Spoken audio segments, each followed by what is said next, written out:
मुंबई नाला सुपारा वसई के बीच में एक मेल ट्रेन को सिग्नल न मिलने के कारण ट्रेन वसई और नाला सुपारा बीच में रुकी।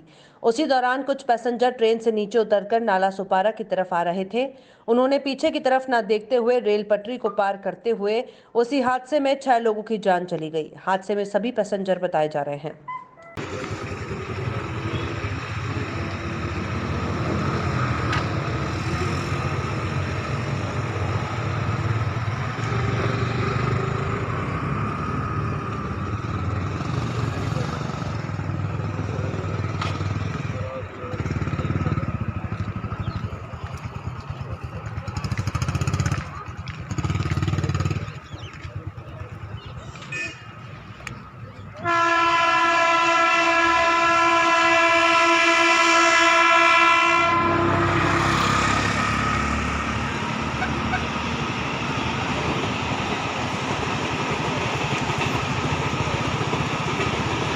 Biarlah yang